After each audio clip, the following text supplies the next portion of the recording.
Hello friends, welcome to my channel Pun by the Citadel. I am Nalini Rajagovindan. UGC NET paper 1 general paper க்கு first unit teaching aptitude ஏற்கனவே 2 video போட்டிருக்கேன் தமிழ்ல. இப்போ இது அதே teaching aptitude first unitல மூணாவது video தமிழ்ல. இன்னைக்கு இந்த வீடியோல நம்ம வந்து models of teaching பத்தி பார்க்க போறோம். Various models, especially 4 important models of teaching. அது எந்தெந்த இடத்துல யூஸ் பண்றோம், அதுக்கு என்ன தியரி ஃபாலோ பண்றாங்க, அந்த மாடல்ஸோட முக்கியத்துவம் என்ன அப்படிங்கறதெல்லாம் இந்த வீடியோல பார்க்க போறோம். டீச்சிங் மாடல்னா நம்ம உடனே என்ன நினைக்கிறோம்னா, கிளாஸ் ரூம்க்கு நம்ம எடுத்துட்டு போறோமே கையில models, 3D models, 2D models, working models, நான் ஒர்க்கிங் மாடல்ஸ், அதை நினைச்சுக்க கூடாது. இப்போ டீச்சிங் மாடல் சொல்றது வந்து ஒரு பேட்டர்ன் அல்லது ஒரு பிளான், அதை பேஸ் பண்ணி தான் நம்மளோட டீச்சிங் ஆக்டிவிட்டீஸ் அமையும். ஸோ இதை தான் நம்ம இங்கே வந்து மாடல் ஆஃப் டீச்சிங் அப்படின்னு சொல்கிறோம். கையில் எடுத்துகிட்டு போகிற அந்த மாடல் 2D மாடல் 3D மாடல்லாம் வந்து டீச்சிங் எய்ட்ஸ்ன்னு சொல்கிறோம். ஸோ ஜாய்ஸ் அண்ட் வெயில் டீச்சிங் மாடலை எப்படி டிஃபைன் பண்ணுறாங்கன்னா, இட்ஸ் அ பேட்டர்ன் ஒரு பிளான். ஸோ அது ஒரு ஸ்ட்ரக்சர்ட் பிளான், அதை பேஸ் பண்ணி தான் நம்ம கரிக்குலமோ இல்லை கிளாஸ் ரூமோ இல்லை ஒரு கோர்ஸோ அந்த பிளான் அடிப்படையில் நம்ம செயல்படுத்துறது தான் டீச்சிங் மாடல்.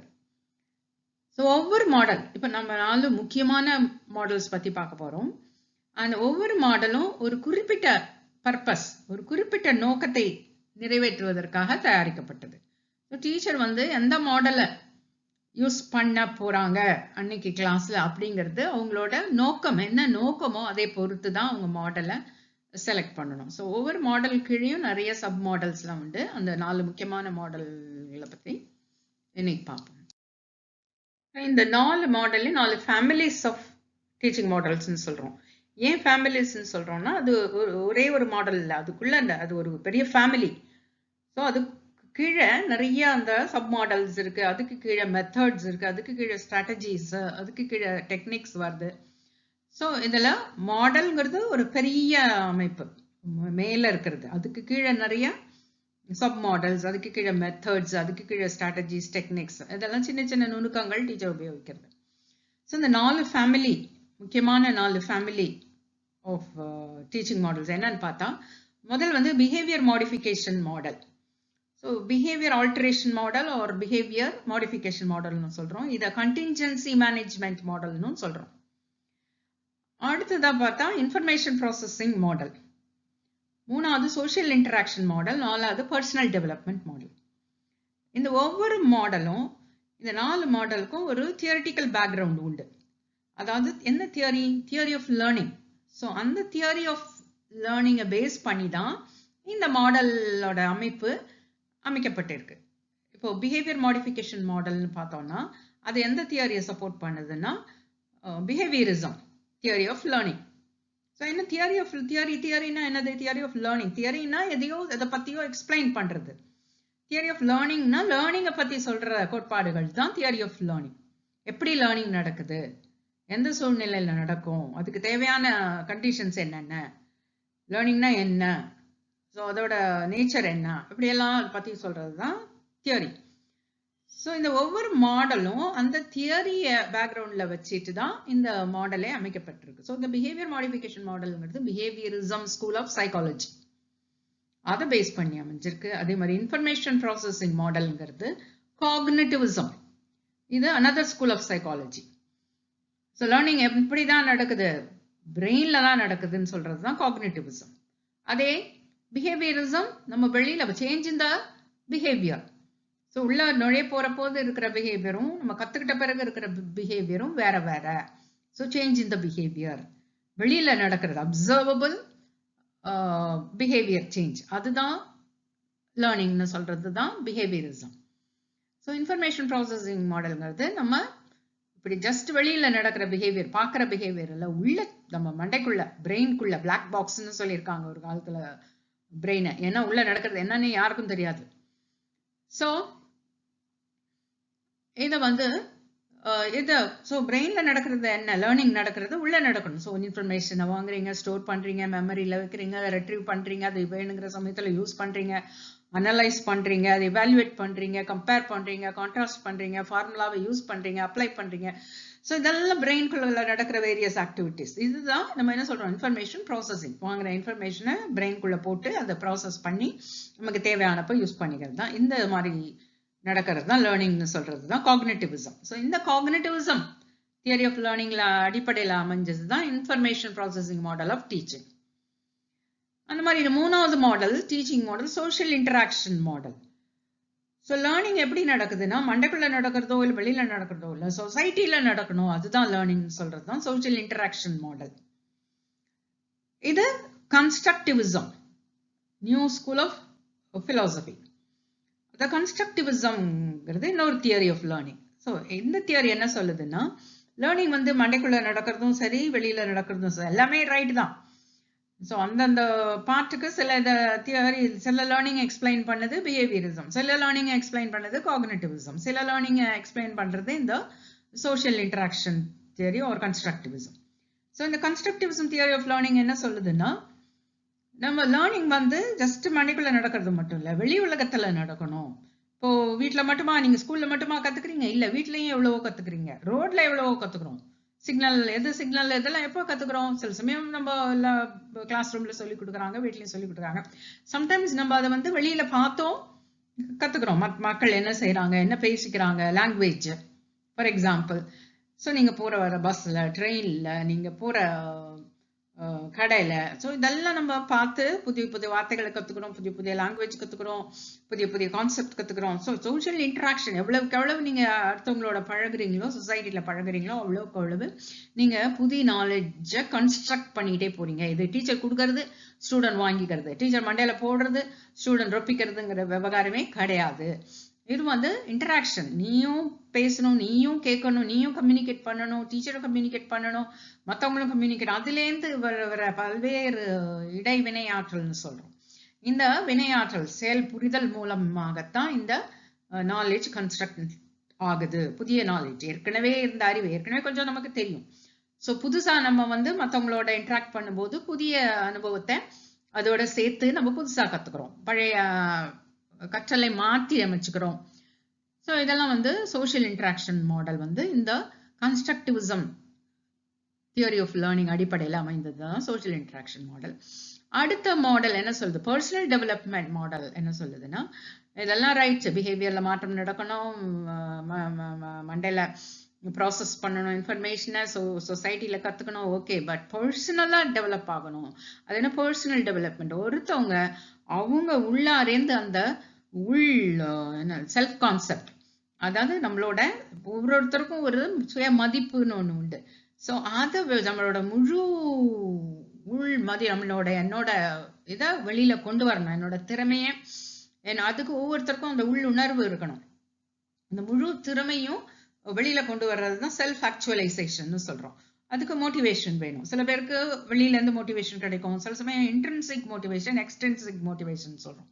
எக்ஸ்ட்ரின்சிக்னா வெளியில இருந்து டீச்சர் பாராட்டி படின்னு சொல்றது, பரிசு கொடுக்கறது, இதெல்லாம் எக்ஸ்ட்ரின்சிக். பேரண்ட்ஸ் பாராட்டுறது, இதெல்லாம் எக்ஸ்ட்ரின்சிக் மோட்டிவேஷன். ஆனால் இந்த பர்சனல் டெவலப்மெண்ட் மாடல்ல உள்ள இருந்தே நம்மளே நமக்கு நாமே, ஸோ நம்ம இதை நல்லா பண்ணா என்னால முடியும், எனக்கு அந்த உள்ள திறமை உண்டு, என்னால் அதை வெளிக்கொணர முடியும், எனக்கு அந்த ஆற்றல் இருக்குது, அந்த உள்ளார்ந்த ஆற்றலை முழுமையா வெளிக்கொணர்தல் தான் பர்சனல் டெவலப்மெண்ட் மாடல். அதுக்கு சம்டைம்ஸ் கைடோட, டீச்சர்ஸோட உதவியும் தேவைப்படலாம். ஸோ இந்த மாதிரி முக்கியமா இந்த பர்சனல் டெவலப்மெண்ட் மாடல் எந்த தியரி அடிப்படையில் அமைஞ்சிருக்குன்னா, humanistic psychology, humanism. So behaviour modification model, behaviorism, information processing model, cognitivism, social interaction model, constructivism, and personal development model, humanism. So humanism na enna, மனிதனுக்குள்ளார இருக்கிற அந்த சுய திறன், அந்த ஆற்றலை முழுமையா வெளிக்கொணர்றது தான் பர்சனல் டெவலப்மெண்ட் மாடல். ஸோ இப்படி ஒவ்வொரு மாடலுக்கும் ஒரு ஸ்கோப் உண்டு. ஸோ அந்த ஸ்கோப் என்னது, அந்த என்ன நோக்கத்தை நமக்கு தேவையோ அந்த நோக்கத்தை பூர்த்தி செய்யக்கூடிய மாடலை சூஸ் பண்ணி அந்த கிளாஸையோ கோர்ஸையோ எடுத்துட்டு போறது. இப்போ வந்து 4 மாடல்ஸ் பார்த்தோம். அதுக்கு உரிய தியரிட்டிக்கல் பேக்ரவுண்ட். ஸோ ஒவ்வொரு மாடலுக்கும் பின்னாடி எந்த தியரி ஆஃப் லேர்னிங் அடிப்படையில் அந்த மாடல் செயல்படுதுங்கிறதையும் பார்த்தோம். இந்த 4 மாடல் டீச்சிங் மாடல்ஸ்க்கும் அதற்குரிய சில எலிமெண்ட்ஸ், அதற்குரிய சில பாகங்கள் இருக்குது. இவை தான் இந்த எலிமெண்ட்ஸ் எல்லாம் சேர்ந்து தான் இந்த மாடலை கட்டமைக்குது. ஸோ அதை என்னென்ன ஒவ்வொரு மாடலுக்குள்ளேயும் இருக்கிற அந்த எலிமெண்ட்ஸ் என்னன்னு பார்த்தா, முதல்ல தியரி நம்ம ஏற்கனவே பார்த்துட்டோம். இந்த 4 மாடலுக்கும் பின்னாடி இருக்கிற தியரி என்ன, தியரி ஆஃப் லேர்னிங் என்னன்னு 4 மாடல்ஸ்க்கும் என்ன தியரியை சப்போர்ட் பண்ணுதுன்னு பார்த்துட்டோம். இப்போ ஃபோக்கஸ். ஸோ ஃபோக்கஸ்னா என்னது, எது மெயின் தீம் என்ன, எதை அது முக்கியத்துவம் கொடுக்குது. So for example first model behaviour modification model எதுக்கு முக்கியத்துவம் கொடுக்குது, சேஞ்ச் இன் த பிஹேவியர், நடத்தையில் மாற்றம். ஸோ விரும்பத்தகு நடத்தைகளை கொண்டு வர்றது தான் இதோட முக்கிய நோக்கம். அதே மாதிரி இன்ஃபர்மேஷன் ப்ராசஸிங் மாடல்ல என்ன முக்கிய நோக்கம், கிடைக்கிற டேட்டாஸ் இன்ஃபர்மேஷனை சரியா ப்ராப்பரா ப்ராசஸ் பண்ணணும். ப்ராசஸ் பண்றதுன்னா என்னது, அனலைஸ் பண்றது, கம்பேர் பண்றது, கான்ட்ராஸ்ட் பண்றது,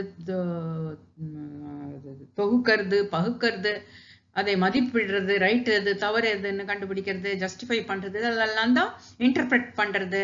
ஸோ இதெல்லாம் தான் முக்கிய நோக்கமா அமையுது, ஃபோக்கஸா அமையுது இன்ஃபர்மேஷன் ப்ராசஸிங் மாடலுக்கு. 3வது மாடல் சோஷியல் இன்டராக்டிவ் மாடலுக்கு என்ன ஃபோக்கஸ், சமுதாயத்தில் ஒரு நல்ல சிறந்த குடிமனா பங்கேற்று எல்லாத்துலேயும் பங்கு பெற்று நம்மளோட அறிவை நாமளே கட்டமைத்துக் கொள்றது தான் அதோட முக்கிய ஃபோக்கஸ். அதே மாதிரி பர்சனல் டெவலப்மெண்ட் மாடலோட ஃபோக்கஸ் என்ன, ஒரு சிறந்த மனிதனா ஒரு மனிதனுக்கு உள்ளே இருக்கிற அந்த உள்ளார்ந்த ஆற்றலை முழுமையா வெளிக்கொணர்றது தான் முயற்சியின் மூலமாக அந்த உள்ளுணர்வை தட்டி எழுப்பி அந்த ஆற்றலை வெளிக்கொணர்வது தான் முக்கிய நோக்கம். ஸோ ஒவ்வொரு மாடலுக்கும் ஒரு முக்கிய நோக்கம் இருக்கு. ஸோ அந்த நோக்கத்தின் அடிப்படையில மாடலை செலக்ட் பண்ணி அந்த கிளாஸை எடுத்துட்டு போகணும். என்ன நோக்கமோட உள்ள நுழைறோங்கிறத முன்னாடியே அந்த டீச்சர் தீர்மானிக்கணுங்கிறது. அடுத்தது இந்த ஒவ்வொரு மாடலுக்கும் ஒரு சின்டாக்ஸ் உண்டு. சின்டாக்ஸ்னா அந்த ஸ்டெப்ஸ், அமைப்பு, எதில் ஆரம்பிக்கணும், எதில் போகணும், அடுத்தது டீச்சர்ஸ் என்ன, அடுத்தது ஸ்டூடெண்ட்ஸ் என்ன, யார் யார் இருக்கணும், இதெல்லாம் வந்து அதோட அமைப்பு. ஸோ வரிசை கிரமமாக சொல்றது தான் சின்டாக்ஸ். ஸோ ஒவ்வொரு மாடலுக்கும் அந்த மாதிரி ஒரு அமைப்பும் உண்டு, ஸ்டெப்ஸும் உண்டு. சோஷியல் சிஸ்டம்னா என்னது, சோஷியல் சிஸ்டம்னா அந்த சூழல், சமூக சூழல்னு சொல்லலாம். ஸோ ஒவ்வொரு மாடலுக்கும் அதுக்குரிய சூழல் நிலவ வேண்டும். இப்போ ஃபார் எக்ஸாம்பிள் பிஹேவியரிசம்னா இது முக்கியமா, இது வந்து பிஹேவியர் மாடிஃபிகேஷன் மாடல்ல என்ன நடக்குது, சேஞ்ச் த பிஹேவியர் தான் நம்ம கொண்டு வரணும், அதான் நோக்கம். ஸோ அது எதன் மூலமா தான் நடக்க முடியும், ட்ரைனிங் மூலமா தான் நடக்க முடியும். ஸோ அந்த சூழல்ல வந்து கிளைமேட் எப்படி இருக்கும், வகுப்பு சூழல், கிளைமேட்டுங்கிறது இங்க வகுப்பு சூழல்னு சொல்றோம். ஸோ அது எப்படி இருக்கும்னா டீச்சர் சென்டரா தான் இருக்க முடியும். ஸோ எந்த ஒரு பிஹேவியர் மாடிஃபிகேஷன் மாடல்லையும் அந்த சூழல் வந்து என்னவா இருக்க முடியும், ஆசிரியரை தான் மையமா கொண்டு இருக்க முடியும். ஏன்னா ஆசிரியர் தான் அங்க ட்ரைனிங் கொடுக்கப்படுறாரு, இதை செய்யி, அதை செய்யாத, இப்படி பண்ணு, இதை ஃபர்ஸ்ட் செய்ய, இங்க உக்காரு, எல்லாத்தையும் டிக்டேட் பண்றது யாரு, ஆசிரியர். ஸோ அந்த ஆசிரியரை மையப்படுத்தி தான் அந்த சூழல் இருக்கும் பிஹேவியரிசத்துல. அடுத்தது இன்ஃபர்மேஷன் ப்ராசஸிங் மாடல் பார்த்தீங்கன்னா அங்கே நம்ம வந்து நிறைய அனலைஸ் பண்ண போறோம், இன்டர்பிரேட் பண்ண, ஸோ நிறைய கணக்கு, லாஜிக், மேத்தமேட்டிக்ஸ், ரீசனிங் இதெல்லாம் இருக்கும், என்கொயரி மெத்தட். ஸோ அங்கே வந்து ஒரு டெமோக்ரஸி சூழல் தான் நிலவும். பையன் கேள்வி கேட்பான், டவுட் கேட்பான், ஆசிரியர் நிவர்த்தி பண்ணணும், சம்டைம்ஸ் டீச்சர் சொல்றது புரியலன்னு சொல்லலாம். ஸோ இந்த உரிமையெல்லாம் அந்த மாணவர்களுக்கு கொடுக்கப்படும். ஸோ அந்த மாதிரியான ஒரு வகுப்பறை சூழல் நிலவும் இன்ஃபர்மேஷன் ப்ராசஸிங். அதே மாதிரி கன்ஸ்ட்ரக்டிவிசம் மாடத்துலையும் ரொம்ப ஒரு சகஜமான சூழல், ஒரு சமுதாயத்தில் எப்படி ஒரு ப்ராஜெக்ட் தான் அந்த மெத்தடாக இருக்கும், முக்கால்வாசி நிறைய ப்ராஜெக்ட், டிபேட், அந்த மாதிரி மெத்தட் தான் இந்த மாதிரி சோஷியல் இன்டராக்டிவ் மாடல்ல பயன்படுத்துவாங்க. ஸோ அந்த மாதிரி சமயத்தில் அந்த சோஷியல் சிஸ்டம் எப்படி இருக்கும், அந்த சூழல் எப்படி இருக்கும். டிபேட்னா நீங்கள் அமைதியாக கிளாஸை எதிர்பார்க்க முடியுமா, டீச்சர் மட்டுமே பேசுகிற மாதிரி, டீச்சர் இன்ஸ்ட்ரக்ஷன் கொடுக்குறாம மாணவர்கள்லாம் பயந்து போய் கை கட்டி வாய் பற்றி அதெல்லாம் இருக்கிறதுக்கு சாத்தியம் கிடையாது. அந்த வகுப்பறை சூழல் ஒரு லைசஸ் ஃபேர் மாதிரி தான் இருக்கும். அதாவது நம்ம ஏற்கனவே லைசஸ் ஃபேர்னா என்னன்னு பார்த்துருக்கோம், ஒரு கட்டுப்பாடற்ற சூழல். மாணவர்கள் எங்கே வேணாலும் போவாங்க, யார்கிட்ட வேணாலும் டிஸ்கஸ் பண்ணுவாங்க, அவங்க சார்ட்டை எடுத்துட்டு போவாங்க, அவங்க ஒரு குரூப் டிஸ்கஷன் நடத்துவாங்க. ஸோ அந்த மாதிரி சூழல் தான் நிலவும். அதே மாதிரி பர்சனல் டெவலப்மெண்ட் மாடல்ல மேபி கவுன்சிலிங்காக இருக்கலாம், டீச்சர் கூப்பிட்டு எந்த அவனுக்கு என்ன ப்ராப்ளம் இருக்குதோ கூப்பிட்டு அவன் தனிப்பட்ட முறையில் அவனை தூண்டுற மாதிரி அவன் உணர்வுகளை தட்டி எழுப்புற மாதிரி ஒரு சூழலை உருவாக்கணும். ஸோ ஒவ்வொரு மாடலுக்கும் ஒரு சோஷியல் சிஸ்டமும் உண்டு. அதே மாதிரி பிரின்சிபல்ஸ் ஆஃப் ரியாக்ஷனும் உண்டு. இங்கே யார் ரியாக்ட் பண்ண போகிறது? டீச்சர். ஸோ அவங்களுக்குன்னு ஒரு பிரின்சிபல் ஆஃப் ரியாக்ஷன், ஒவ்வொரு மாடலுக்கும் ஒரு குறிப்பிட்ட பிரின்சிபல் ஆஃப் ரியாக்ஷன் இருக்கும். இப்போ ஃபார் எக்ஸாம்பிள் பிஹேவியர் மாடிஃபிகேஷன் மாடலில் டீச்சரோட ரியாக்ஷன் எப்படி இருக்கும்? எப்பொழுதுமே கமாண்ட்ஸ் கொடுக்கறது தான், ரிப்பீட்டடாக இன்ஸ்ட்ரக்ஷன், இதை செய்ய, இதை செய்யாத, இது செஞ்சால் ரைட்டு, இது தப்பு, ரைட்டு சொன்னால் குட்டு, தப்பாக செஞ்சால் பேட் ஆர் புவர், எப்படியெல்லாம் சொல்லி அவங்களோட ரியாக்ஷன் இமீடியட்டாக இருக்கும். அதே மாதிரி இன்ஃபர்மேஷன் ப்ராசஸிங் மாடலில் அவங்க வந்து சில ஐடியாஸையோ இல்லை சில ஃபார்முலாவையோ எக்ஸ்பிளைன் பண்ணுற மாதிரி இருக்கும். அதுவே இந்த சோஷியல் இன்ட்ராக்ஷன் மாடலில் ஸ்டூடெண்ட்ஸ் தான் நிறைய பேசுவாங்க, டீச்சரோட ரோல் அங்கே பேக்ரவுண்டில் இருக்கும். ஸோ கம்மியாக இருக்கும் அங்கே.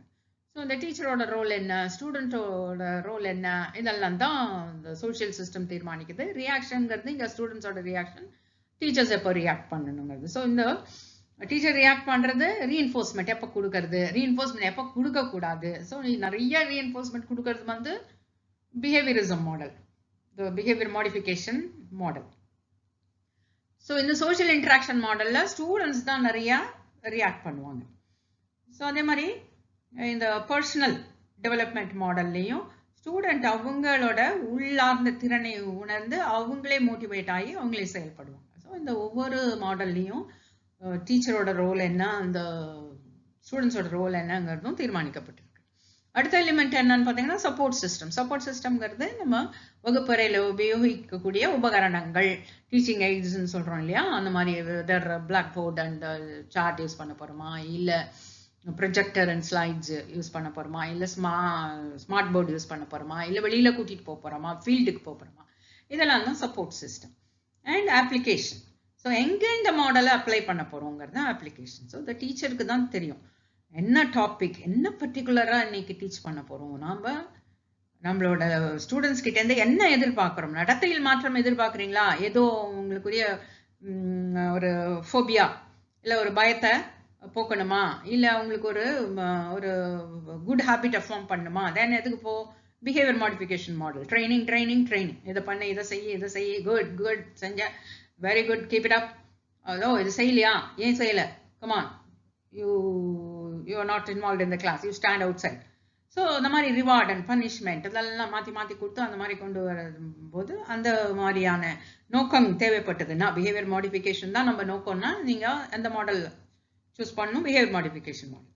ஸோ எங்கே எந்த மாடல் அப்ளை பண்ணுறதுங்கிறதும் அந்த ஒவ்வொரு மாடலுக்கும் தீர்மானமாயிருக்கு. அதே மாதிரி இன்ஃபர்மேஷன் ப்ராசஸிங் மாடல், ஏதோ ஒரு ஃபார்முலா அதை அப்ளை பண்ண, ஆர்கிமிடிஸ் பிரின்சிபல் அப்ளை பண்ணி சில கணக்கு போடணும்னா அப்போ என்னதான் பண்ணணும், மூளையை உபயோகிச்சு தான் செயல்களை செய்தாகணும். ஃபார்முலா தெரியணும், அந்த கால்குலேஷன் எப்படின்னு தெரியணும், லாக் புக் எப்படி யூஸ் பண்ணுறதுன்னு தெரியணும். ஸோ இதெல்லாம் நீங்கள் எப்போ தான் இன்ஃபர்மேஷன் ப்ராசஸிங் மாடல் தான் நம்ம அப்ளை பண்ண முடியும். ஸோ அப்போ அதுக்குரிய அப்ளிகேஷன் இந்த மாதிரி சமயத்தில். அதே மாதிரி சோஷியல் இன்டராக்டிவ் மாடல், சில இஷ்யூஸ் முக்கியமாக எப்போ இந்த சோஷியல் இன்டராக்ஷன் மாடல் யூஸ் பண்ணுவாங்கன்னா இதுக்கு கீழே ஜூரிஸ்ப்ருடென்ஷியல் என்கொயரி மாடல்னு ஒன்று இருக்குது. நான் சொன்னேன் ஏற்கனவே ஒரு ஃபேமிலி ஆஃப் மாடல்ஸ். ஸோ அந்த ஃபேமிலிக்குள்ள நிறைய மெம்பர்ஸ் இருக்காங்க. அதில் இந்த சோஷியல் இன்டராக்டிவ் மாடல் கீழே ஜூரிஸ்ப்ருடென்ஷியல் என்கொயரி மாடல். ஸோ என்கொயரி மாடல்னா என்ன, நம்மளே கேட்டு ஸ்டூடெண்ட்ஸே கேட்டு தெரிஞ்சு அவங்களே ஆராய்ஞ்சு தெரிஞ்சுக்கிறது தான் என்கொயரி மெத்தட். டீச்சர் சொல்லி எழுதிட்டு அப்படியே போகிறது இல்லை. ஸோ இந்த மாடல் ஜூரிஸ்ப்ருடென்ஷியல் என்கொயரி மாடலில் என்னன்னா யூஸ்வலாக some social issue, some social current social problem. For example, இப்போ என்ன ஹீட்டடா என்ன ஆர்குமெண்ட் போயிட்டு இருக்கு நம்ம தமிழ்நாட்டில்னு பார்த்தா, அந்த நீட் வேணுமா, நீட் எக்ஸாம் மெடிக்கல் படிக்கிறதுக்கு தேவைன்னு ஒரு சாரார் சொல்றாங்க, தேவையில்லைன்னு சொல்றாங்க. ஸோ இதை ஒரு இஷ்யூவா டீச்சர் எடுத்து அதை பற்றி கருத்து மக்களுக்கு ஒரு விழிப்புணர்வு கொண்டு வரணும், ஸ்டூடெண்ட்ஸ்க்கு கொண்டு வரணும்னு நினைச்சாங்கன்னா அவங்க என்ன பண்ணலாம், அந்த ஜூரிஸ்ப்ருடென்ஷியல் என்கொயரி மாடலில் தேர்ந்தெடுத்து வகுப்பறையில் போய் ஒரு டிபேட் மாதிரி நடத்தலாம். இவங்க ஒரு ஜட்ஜா ஆக்ட் பண்ணலாம், இவங்க ஜட்ஜாவோ இல்லை இப்போ சில பசங்களையே தேர்ந்தெடுத்து ஜட்ஜா நியமிச்சு ரெண்டு சாராரும் வந்து பேசணும், அவங்களோட கருத்துக்களை எடுத்து வச்சு அதுக்கு ஆதாரங்களை வச்சு எதனால நீட் தேவைன்னு ஒரு குரூப் ஆர்கியூ பண்ணணும், இன்னொரு குரூப் வந்து எதுக்கு அந்த நீட் தேவை இல்லைன்னு சொல்லணும். அதுக்கு சப்போர்ட்டிவ் ஆர்குமெண்ட்ஸ் எல்லாம் சொல்லணும். இதை டீச்சர் நடுவில் கொடுக்க எதுவும் இது ரீஎன்ஃபோர்ஸ்மெண்ட்டோ ரியாக்ஷனோ காமிக்கக்கூடாது. ஏன்னா இந்த மாடலில் அது, ஆனால் அதுவே பிஹேவியர் மாடிஃபிகேஷன் டீச்சர் ஒவ்வொரு இதுக்கும் குட் சொல்லி கரெக்டாக பண்ணலாம். ஏன்னா இங்கே வந்து முழுமையாக கேட்டுட்டு அப்புறமா தான் அவங்க வந்து எந்த நிலைப்பாடு ஆதாரங்கள்ட்ட இருக்குதுங்கிறத அவங்களோட நிலைப்பாடு என்னங்கிறத வெளிப்படுத்தலாம். ஸோ அடுத்தது பர்சனல் டெவலப்மெண்ட் மாடல்ங்கும் போது அந்த மாடல் எப்போ அப்ளை பண்ணுறோம்? ஃபார் எக்ஸாம்பிள் ஒரு ஸ்டூடெண்ட் இருக்காங்கன்னு வச்சுக்கோங்க, அவங்க கிளாஸ்லேயே பிஜி எல்லாம் முடிச்சாச்சு, பிஜி எம்எடும் முடிச்சிட்டான். ஆனால் but he doesn't want to appear for net exam. எதனால்? ஏதோ ஃபியர், நான் வந்து எனக்கு மேத்தமேட்டிக்கல் ரீசனிங் வராது, அதில் ஒரு டாபிக் வந்து மேத்தமேட்டிக்கல் ரீசனிங், லாஜிக்கல் ரீசனிங் இருக்குது, டேட்டா இன்டர்பிரிட்டேஷன் இருக்குது, எனக்கு குயிக்காக கணக்கு போடவே வராது அப்படின்னு சொல்லி சொல்லி சொல்லி ஒவ்வொரு தடவையும் அந்த நெட் எக்ஸாம் இப்போ மேபி பணம் கட்டிட்டு போக மாட்டான், இல்லை எழுத மாட்டான். ஸோ அப்போ அவனுக்கு என்ன தேவைன்னா மோட்டிவேஷன் தேவை, பர்சனல் டெவலப்மெண்ட். ஸோ அவனை கூப்பிட்டு உன்னால் முடியும், மேபி இந்த டீச்சரோ கவுன்சிலராக செயல்படலாம், மென்டாராக செயல்பட்டு உன்னால் முடியும், நீ இந்த சம்ஸ் எல்லாம் போட்டியே, நீ அன்னைக்கு போட்டு காமிச்சியே, உனக்கு இந்த இதெல்லாம் யூஸ் பண்ண தெரியும் ஃபார்முலா, நான் தான் பார்த்துருக்கேன்னு. ஸோ இந்த மாதிரி கவுன்சிலிங் அட்வைஸ் கொடுத்து உன்னால் முடியும், ஏன் முடியாது, அந்த டெஸ்ட்டில் நீ நல்லா பண்ண. ஸோ இந்த மாதிரி அவனுக்கு தெரியாத அவனோட ஆற்றலை அவனுக்கு தெரியப்படுத்தி உற்சாகம் மூட்டி அவங்கள வழிபடுத்துறதும் வந்து பர்சனல் டெவலப்மெண்ட். ஸோ ஒவ்வொரு மாடலுக்கும் அதற்குரிய அப்ளிகேஷன் எங்கே யூஸ் பண்ணுங்கிறதும் ஒவ்வொரு மாடல்லையும் தீர்மானிக்கப்பட்டிருக்கு. ஸோ இத்தனை எலிமெண்ட்ஸ் ஒரு மாடல் கீழே இருக்கு. இப்போ நம்ம வந்து இந்த 4 ஃபேமிலிஸ் ஆஃப் மாடல்லையும் இன்னும் கொஞ்சம் டீட்டெயிலாக பார்க்க போகிறோம். சில மாடல்ஸ்க்கு என்ன எக்ஸ்பெரிமெண்ட் பண்ணாங்க, அந்த தியரியை பற்றியெல்லாம் நம்ம பார்த்துட்டோம். இப்போ வந்து அதை இன்னும் கொஞ்சம் டீட்டெயிலாக ஒரு மாடலை பற்றி பார்க்க போகிறோம். பிஹேவியர் சிஸ்டம் மாடல், நான் ஏற்கனவே சொன்ன மாதிரி இதுக்கு இன்னொரு பேர் வந்து கண்டின்ஜென்சி மேனேஜ்மெண்ட் மாடல். கண்டின்ஜென்சி மேனேஜ்மெண்ட்னா என்னன்னா, கண்டின்ஜென்சினா என்ன, இது அதாவது நம்மளோட ஒவ்வொரு பிஹேவியரும் அந்த விளைவை பொறுத்து தான் இருக்கு, consequences. So every behaviour is contingent upon கான்சிக்வன்ஸ்ன்னு சொல்றோம். ஸோ நம்ம விளைவு நல்லா இருந்ததுன்னா அந்த பிஹேவியரை நம்ம செய்ய போறோம். இப்போ நான் வந்து இப்போ இந்த ஃபார் எக்ஸாம்பிள் நான் இப்போ உங்களுக்கு யூடியூப்ல லெசன் எடுக்கிறேன், நீங்களாம் அது லிசன் பண்ணி நீங்க அதனால நெட் எக்ஸாம் எழுதி பாஸ் பண்ணி எனக்கு ஒரு மெசேஜ் போட்டீங்கன்னா இந்த விளைவு எனக்கு பிடிக்கும். ஸோ நான் என்ன பண்ணுவேன், மீண்டும் இன்னொரு ஒரு லெசனை உங்களுக்காக ப்ரிப்பேர் பண்ணுவேன். ஏன்னா இந்த விளைவு எனக்கு பிடிச்சிருக்கு, it gives me happiness. So விளைவு நல்லா இருந்ததுன்னா, கான்சிக்வன்சஸ் நல்லா இருந்ததுன்னா பிஹேவியர் மாற்றம் கண்டிப்பா திருப்ப திருப்ப நம்ம விரும்பத்தகு பிஹேவியர் சேஞ்ச், விரும்பத்தகு நடத்தை மாற்றம் நடந்துகிட்டே இருக்கும் கண்டினியூஸ். அதுதான் சொல்றோம் கண்டின்ஜென்சி மேனேஜ்மெண்ட் மாடல். விளைவுக்கு ஏத்தாப்படி நம்மளோட பிஹேவியர் நடத்தை மாற்றம் நிகழும்.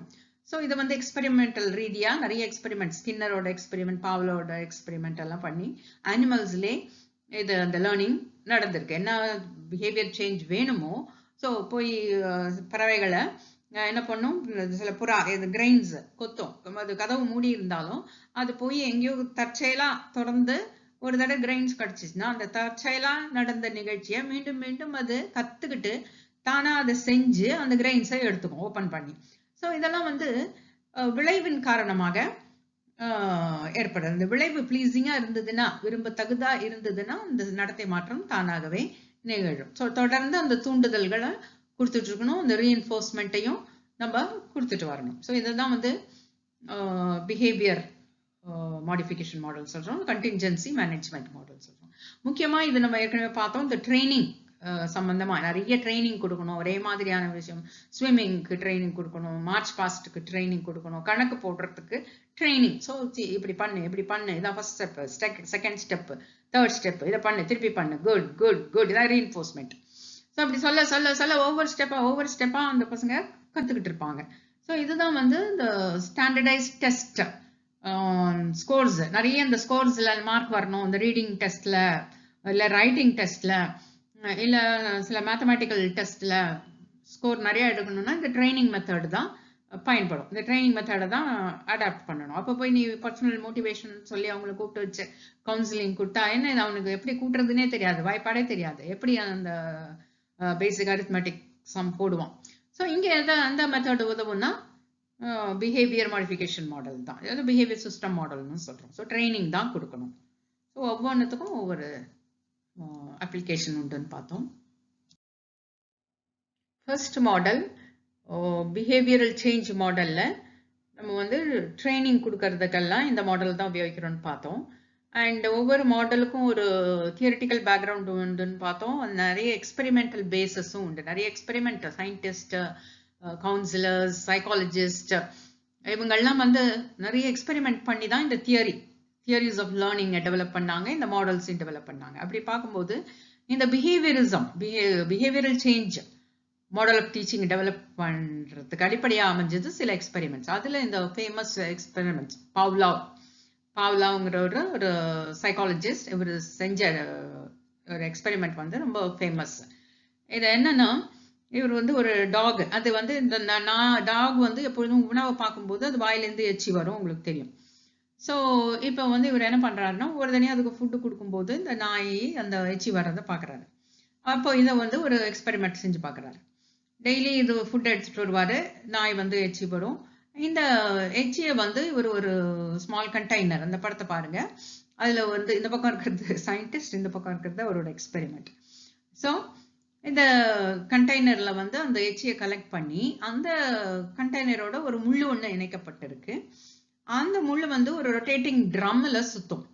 அப்படி சுற்றும் பொழுது இது கிராஃப் வரையும். ஸோ அந்த எவ்வளவு அந்த சலைவா, அந்த எச்சி உமிழ்நீர், அந்த உமிழ்நீர் எவ்வளவு கலெக்ட் ஆயிருக்கோ அதுக்கு ஏற்றபடி இந்த முள்ளு வந்து அந்த ரொட்டேட்டிங் ட்ரம் மேலே சுற்றி அந்த கிராஃப் வரையும். அந்த கிராஃப் பார்த்து அவருக்கு தெரியும் எவ்வளவு உமிழ்நீர் எப்போ சுரந்ததுங்கிறதெல்லாம்.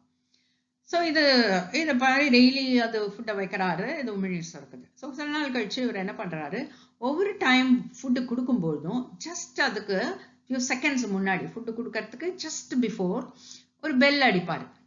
So bell food, bell food, bell followed by food இமீடியட்டாக. ஸோ இந்த மாதிரி தொடர்ந்து ஒரு 15 நாள் மாதிரி கொடுத்தாரு. ஸோ இப்படி கொடுத்துட்டே வரும்போது, அப்படி கொடுக்கும்போதும் இந்த ஃபுட்டை கொடுத்த உடனே நாய்க்கு உமிழ்நீர் சுரக்குது.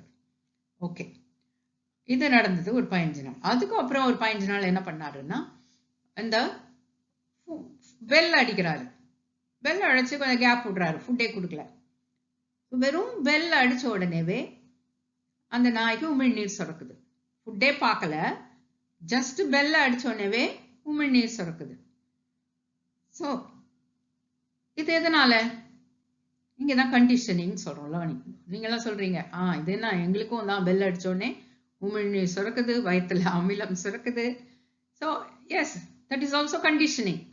ஸோ வி ஹவ் லேர்ன்ட் இந்த மாதிரி ரிஃப்ளெக்ஸ் ஆக்ஷன். இதெல்லாம் வந்து உமிழ்நீர் சுரக்கிறது, இருதயத்துல படபடப்பு அதிகரிக்கிறது, கண்ணிமைகள் சிமிட்டுறது, இதெல்லாம் வந்து ரிஃப்ளெக்ஸ் ஆக்ஷன், இன்வாலண்டரி ஆக்ஷன். நம்ம விரும்பியோ விரும்பாமலோ அது தொடர்ந்து நிகழ்ந்துகிட்டே இருக்குது. ஸோ இதை தான் செய்யறத கண்டிஷனிங்னு சொல்றோம். ஸோ ஒரு ஸ்டிமுலஸை தொடர்ந்து கொடுத்து அதற்குரிய ரெஸ்பான்ஸை, அதுக்கு எந்த ரெஸ்பான்ஸ் வேணுமோ நமக்கு அதை அடையிறது. ஸோ இதுதான் கண்டிஷனிங். ட்ரைனிங் அப்போ இந்த கண்டிஷனிங். ஸோ ஏதாவது ஒன்று நம்ம ட்ரெயின் பண்ணணும்னா ஸ்டூடெண்ட்ஸ்க்கு இந்த கண்டிஷனிங் மெத்தடை யூஸ் பண்ணலாம். ஸோ அதுக்கு தான் இந்த எக்ஸ்பெரிமெண்ட்டை பண்றாரு. பண்ணி இதுக்கப்புறம் ஒரு சில கருத்துக்களை சொல்றாரு, என்னன்னு பார்ப்போம். இந்த பாவ்லாவோட எக்ஸ்பெரிமெண்ட், இந்த டாக் எக்ஸ்பெரிமெண்ட்லேருந்து நம்ம என்ன தெரிஞ்சுக்கிறோம்னா, இப்போ யூஎஸ் லீட்ஸ் டு யூஆர். அது என்ன யூஎஸ்? எஸ்னா ஸ்டிமுலஸ், ஆர்னா ரெஸ்பான்ஸ். எஸ்னா ஸ்டிமுலஸ், தூண்டல். ஆர்னா ரெஸ்பான்ஸ், தூண்டல், வெளியிலேருந்து கொடுக்குற சில தூண்டல், ஸ்டிமுலஸ்.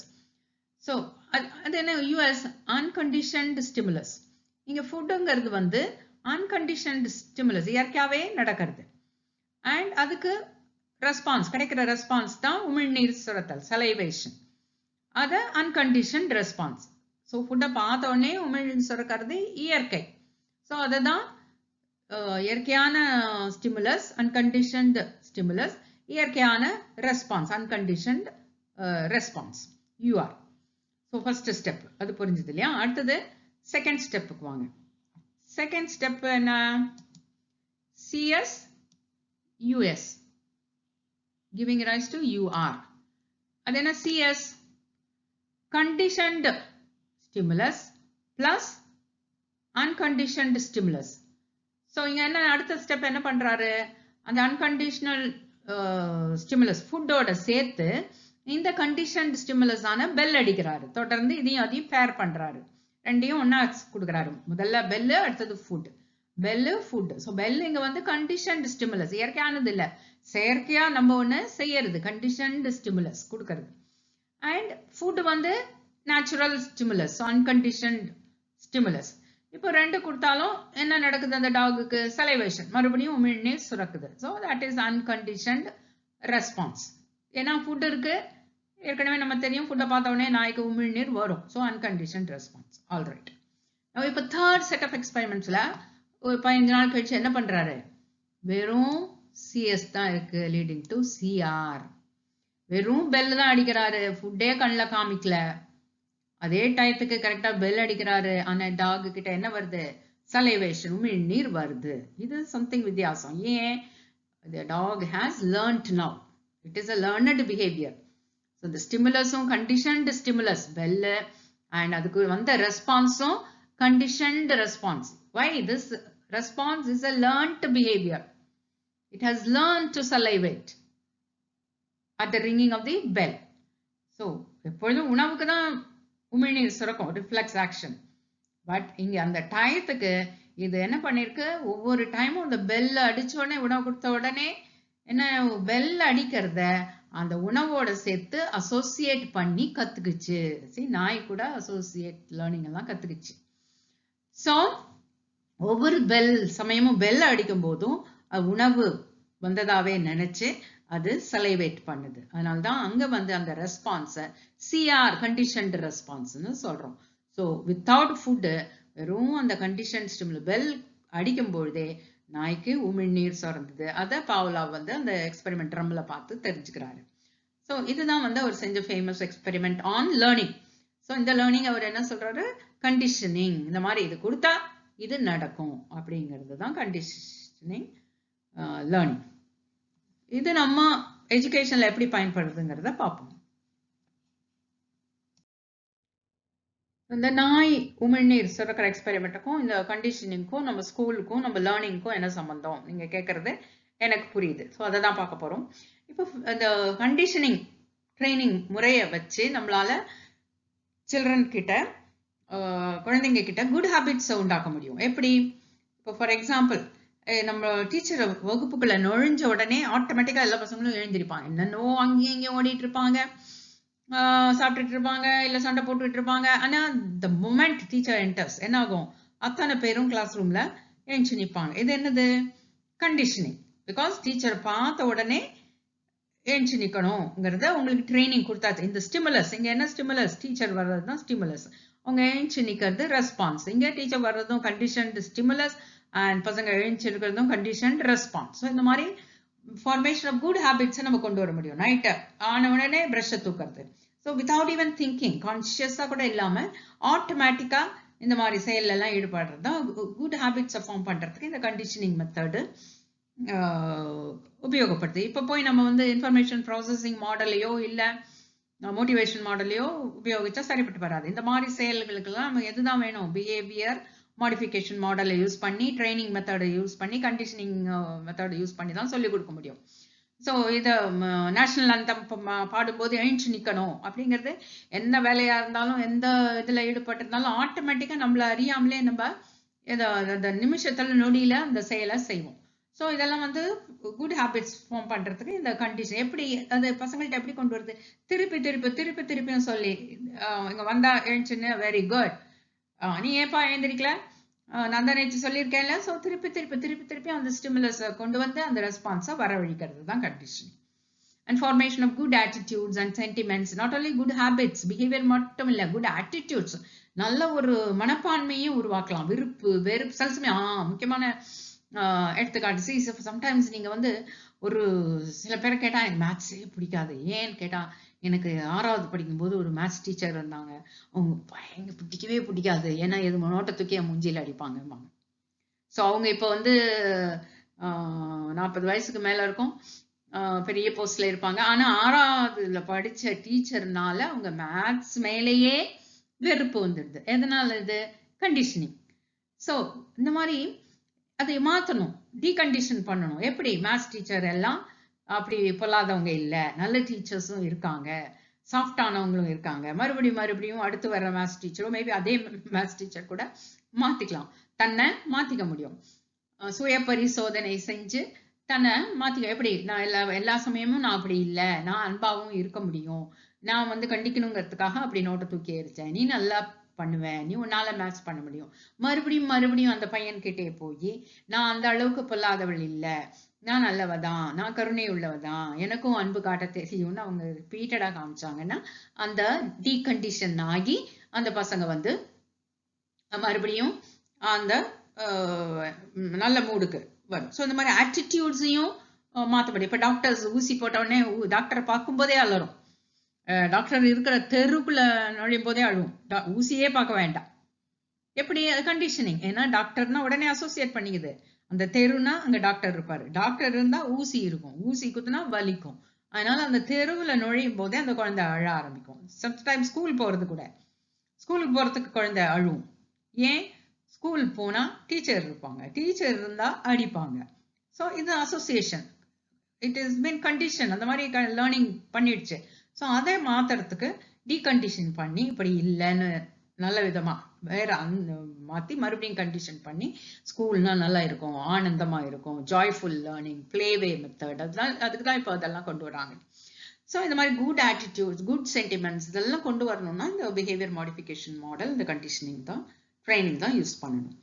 முக்கியமாக language learning, concept formation early ஸ்டேஜில் அதான் நம்ம அந்த லாங்குவேஜ் எல்லாம் கற்றுப்போம், புது கான்செப்ட் எல்லாம், கருத்து உருவாக்கம்லாம் நடைபெறுது. அப்போ எல்லாம் இந்த கண்டிஷனிங் மெத்தட் ரொம்பவும் யூஸ்ஃபுல்லாக இருக்கும். எப்படி நீங்கள் பசங்க பார்த்துருப்பீங்க, ஒரு புக்கை காமிச்சோடனே வெறும் ஏன்னொடனே A for apple, B for boy, C for கேட்டன் அத்தனையும் சொல்ல ஆரம்பிச்சிடுவாங்க. எப்படி? Conditioning, repeated telling, repeated showing the picture. அவங்க திருப்பி காமிச்சு அந்த ஏங்கிற லெட்டர், ஒரே லெட்டர் ஏ தான், அங்கே பிபிஎல்இ கூட இருக்காது, ஆப்பிள் படமும் இருக்காது, ஆனா ஏ பார்த்தோடனே ஆப்பிள்னு சொல்லுவான் பையன்.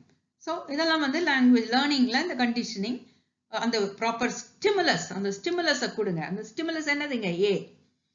ஸோ ஏன்னா ஆப்பிள். ஸோ ப்ராப்பர் ஸ்டிமுலஸை கொடுத்தா அந்த ப்ராப்பர் ரெஸ்பான்ஸ் வரும், அதுங்கிறது தான் conditioning. So elimination of negative attitudes நம்ம பார்த்தோம். ஸோ இதெல்லாம் தான் இந்த கண்டிஷனிங்கோட எஜுகேஷனல் இம்ப்ளிகேஷன். ஸோ அடுத்த model information processing model. So இது வந்து மூளைக்குள்ள நடக்கிற ஆக்டிவிட்டீஸோடு சம்மந்தப்பட்டதுன்னு பார்த்தோம். ஸோ இன்ஃபர்மேஷனை எப்படி சேகரிக்கிறது, அதை எப்படி ஆர்கனைஸ் பண்ணுறது, அதை எப்படி ஸ்டோர் பண்ணுறது, அதை எப்படி ரெட்ரீவ் பண்ணுறது, அதை எப்படி அப்ளை பண்ணுறது. ஸோ இந்த மாதிரியான பல்வேறு நிகழ்ச்சிகள் நம்ம மூளையில் நடைபெறுது. அடுத்தது இந்த இன்ஃபர்மேஷன்லாம் யூஸ் பண்ணி நம்ம கான்செப்ட் உருவாக்குறோம், கருத்து உருவாக்குறோம், அடுத்தது கோட்பாடுகள் உருவாக்குறோம். அந்த கோட்பாடுகளை அன்றாட வாழ்வில் ப்ராப்ளம் சால்விங்க்கு, பிரச்சனையை தீர்த்தலுக்கு பயன்படுத்துகிறோம்னு பார்த்தோம். இதெல்லாம் தான் வந்து இன்ஃபர்மேஷன் ப்ராசஸிங் மாடலில் அடங்கியிருக்கு. இதுக்கு உரிய தியரியும் காக்னிட்டிசம்னு பார்த்துட்டோம். இதுலேயும் நிறைய எக்ஸ்பெரிமெண்ட்லாம் பண்ணியிருக்காங்க. அதை டீட்டெயிலாக நம்ம அவ்வளவு எக்ஸ்பெரிமெண்ட்ஸ் எல்லாம் பார்க்க போகிறது இல்லை.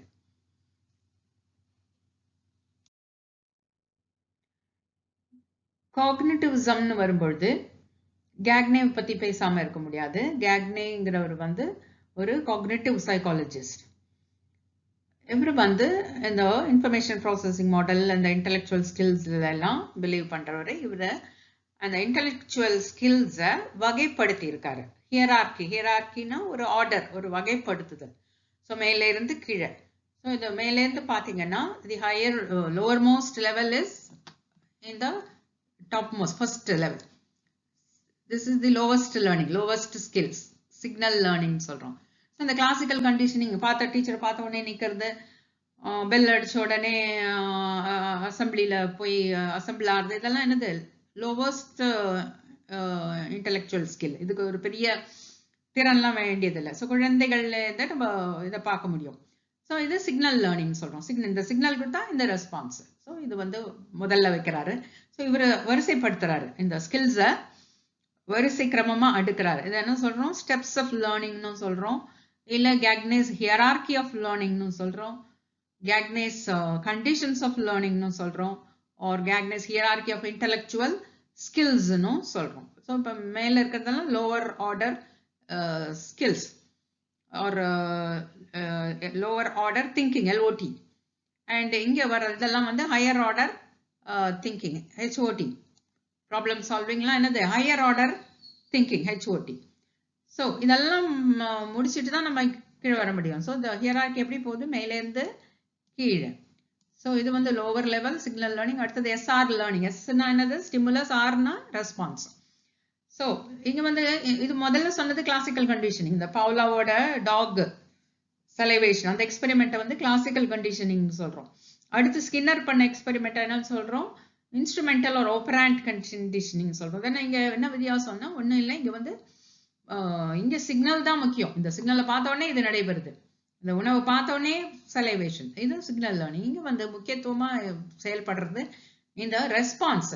ஸோ இந்த பறவை என்ன செஞ்சுன்னு சொன்னேன், கொத்துது, ஏதோ தற்செயலா அந்த கூட கேஜ திறந்தது, அப்புறம் கத்துக்கிட்டு அது நிஜமாவே முதல்ல தற்செயலா தான் ஓபன் பண்ணிச்சு, கால் பட்டு அந்த கதவு திறந்தது. அப்புறம் அதை கத்துக்கிட்டு அந்த காலை போய் தட்டி திறந்து அந்த கிரெயினை எடுத்துக்குது. ஏன் எடுத்துக்குது, அங்க கிரெயின் அதுக்கு வேணும். நீ கத்து கொடுக்குற டீச்சர் சொல்றீங்கிறதுனால அது போய் அது தட்டல, அது திருப்பி போய் எதுக்கு தட்டுச்சு, அந்த கிரெயின்ஸ் அதுக்கு உணவு கிடைக்குதுங்கிறதுனால அது போய் தொடர்ந்து அதை செய்யுது. ஸோ இங்க அந்த ரீஎன்ஃபோர்ஸ்மெண்ட், அந்த ரீஎன்ஃபோர்ஸ்மெண்ட் அதோட விளைவு, இந்த கான்சிக்வன்ஸ் நல்லா இருக்கிறதுனால, அதுக்கு கிரெயின்ஸ் கிடைக்கிறதுனால அந்த லேர்னிங் நடைபெறுது. அதுதான் ஆப்பரண்ட் கண்டிஷனிங் ஒரு இன்ஸ்ட்ருமெண்டல் லேர்னிங் சொல்றோம். ஸோ அடுத்த லெவல் ஆஃப் லேர்னிங் என்னது, ஆப்பரண்ட் கண்டிஷனிங். ஸோ இங்க வந்து விளைவு நல்லா இருக்குங்கிறதுனால இந்த பசங்க வந்து அதை கத்துக்கிறாங்க. ஸோ இப்போ கணக்கு சரியா போடுறேன், மறுபடியும் 10 சம் போட்டு வானா, ஏன் போட்டு வரான் பையன், நீங்க ஸ்டார் போடுவீங்க நோட் புக்ல, இல்ல வெரி குட் போடுவீங்க. ஸோ இந்த விளைவு நல்லா இருக்கு, அது அவனுக்கு பிடிச்சிருக்கு, அதனால அதை செய்யறான். ஸோ இங்கேயும் லேர்னிங் நடக்குது. ஸோ இது ஆப்பரண்ட் கண்டிஷனிங் சொல்றோம். அடுத்தது செயின் லேர்னிங். இங்க வந்து chain series of SRR presented. ஒரு ஸ்டிமுலஸ் இல்லை, இங்க ஒரு கணக்கு போடுறது அப்படி இல்லை, ஒரு சிக்னல், பெல்லு, அசம்பிள் அந்த மாதிரி இல்லாம நிறைய ஸ்டிமுலஸ், நிறைய ரெஸ்பான்ஸ். Example swimming. ஸ்விம்மிங்ல நிறைய ஸ்கில் வேணும். ஜஸ்ட் இந்த ஸ்ட்ரோக்கு, கையில இந்த கை எப்படி மூவ்மெண்ட், இந்த கை மூவ்மெண்ட் என்ன, லெக் மூவ்மெண்ட் என்ன, ஹிப் மூவ்மெண்ட் என்ன, பாடி எப்படி அந்த buoyancy-ய மெயின்டைன் பண்றது, எப்படி ஃப்ளோட் பண்றது. ஸோ இந்த it involves lot of skills, lot of physical movements. அதை ஒன்று மாற்றி ஒன்று மாற்றி தான் எஸ்ஆர்னு கொடுத்து அதை கற்றுக்கிறது, அதெல்லாம் செயின் லேர்னிங். ஸோ அந்த சைக்கிள் ஓட்ட கற்றுக்குறோம். ஸோ இது it involves various stimulus and response. கையை எப்படி வைக்கணும், காலை எப்படி வைக்கணும், எப்படி ஹேண்ட்பேக்கை பிடிச்சிக்கிறது, எப்படி உட்காருறது, எப்படி பெல் அடிக்கிறது, எப்படி டைரக்ஷன் மாற்றுறது. So chain learning. அந்த 4th level verbal associative learning. அதாவது சயின்ஸை பார்த்து பிக்சர்ஸ், நம்ம பிக்சரை பார்த்த உடனே இது வந்து கேக்னே, இது பாவ்லா, இது டாக், ஒரு டாகை கட்டி போட்டு எக்ஸ்பெரிமெண்ட் பார்த்தாலே உங்களுக்கு என்ன சொல்ல தெரியணும், கண்டிஷனிங்னு சொல்ல தெரியணும். ஸோ நம்ம என்ன பண்றோம், அந்த பிக்சரோட அந்த சிம்பிளோட இந்த வேர்ட்ஸையும் மீனிங்கையும் அசோசியேட் பண்ண கத்துக்கிறோம். இது அடுத்த லெவல். அதுக்கும் அடுத்த லெவல் மல்டிபிள் டிஸ்கிரிமினேஷன். ஸோ நிறைய எவ்வளவோ ஒரே மாதிரி இருந்தாலும் அதை வித்தியாசப்படுத்தி நம்ம கத்துக்கிறது. இப்போ பியானோ வாசிக்கிறாங்க. ஸோ பியானோ நமக்கு பார்த்தா எல்லா அந்த கட்டையும் ஒரே மாதிரி இருக்கு. ஸோ ஒன்று அமுக்குனா பேன்னு சத்தம் வருது, ஒன்று அமுக்குனா கீன்னு சத்தம் வருது. ஸோ அதை வாசிக்க தெரிஞ்சவங்களுக்கு they are able to discriminate, எது எந்த நோட்டுங்கிறது அவங்களால கற்றுக்க முடியுது. ஸோ அடுத்த லெவலுக்கு போயிட்டாங்கன்னு அர்த்தம். அடுத்தது கான்செப்ட் லேர்னிங். ஸோ ஒவ்வொரு கான்செப்ட் உருவாக்குறது. ஸோ நிறைய ஃபேக்ட்ஸ், நிறைய இன்ஃபர்மேஷன், இதை வச்சு நிறைய டேட்டாஸை வச்சு ஒரு கான்செப்ட் உருவாக்குறீங்க. இப்போ ஃபார் எக்ஸாம்பிள் லிவிங் திங்ஸ்னா என்ன, அது ஒரு கான்செப்ட். நான் லிவிங் திங்ஸ்னா என்ன, எப்படி உருவாக்குறீங்க. ஸோ லிவிங் திங்ஸோட ஆட்ரிபியூட்ஸ்லாம் என்ன, ஸோ எதுக்கெல்லாம் என்னெல்லாம் உண்டு, இதெல்லாம் லிவிங் திங்ஸோட கேரக்டரிஸ்டிக்ஸ். ஸோ அதெல்லாம் சேர்த்து வச்சு நீங்கள் ஒரு இது லிவிங் பீயிங், இது நான் லிவிங் பீயிங். ஸோ அப்படின்னு கான்செப்ட் உருவாக்கணும். அடுத்தது அந்த கான்செப்டை வச்சு இன்னும் நிறைய சில கான்செப்டையும் வச்சு பிரின்சிபிளை உருவாக்குறோம். Principle of evolution or Archimedes principle. So அந்தந்த சப்ஜெக்ட்டுக்கு அது என்னென்ன தேவையோ அதெல்லாம் ஃபேக்ட்ஸு, இன்ஃபர்மேஷன் எல்லாத்தையும் தொகுத்து பகுத்து நம்ம ஒரு பிரின்சிபலையும் உருவாக்கிடுறோம் அடுத்த லெவல். அதுவும் அடுத்தது இது எல்லாத்தையும் கற்றுக்கிட்ட பிரின்சிபல், உருவாக்கின பிரின்சிபல், கான்செப்ட், இந்த இன்ஃபர்மேஷன், ஃபேக்ட்ஸ் எல்லாத்தையும் சேர்த்து ப்ராப்ளம் சால்விங். எதை எங்கே உபயோகப்படுத்தணும், எந்த ஃபார்முலாவை எங்கே உபயோகப்படுத்தணும். நீங்கள் இன்ஜினியர் வராரு, இன்ஜினியரிங் படித்தா என்ன அர்த்தம், என்ன இதை கால்குலேட் பண்ணுறதுக்கு, இந்த ஹைட்டை கால்குலேட் பண்ணுறதுக்கு என்ன ஃபார்முலான்னு தெரியும், எதை எங்கே கொண்டு போனால் என்ன வருங்கிறது தெரியும். ஸோ எல்லாத்தையும் சேர்த்து அத்தனையும் உபயோகப்படுத்தி, அந்த கற்ற அனைத்தையும் உபயோகப்படுத்தி ஒரு பிரச்சனையை தீர்க்கிறது தான் next level, highest level of learning, problem solving. So இது மாதிரி கேக்னே வந்து இந்த இன்டெலெக்சுவல் ஸ்கில்ல இந்த மாதிரி வகைப்படுத்துறாரு. ஸோ இதெல்லாம் வந்து இன்ஃபர்மேஷன் ப்ராசஸிங் மாடல்ல நம்ம தெரிஞ்சுக்கணும்.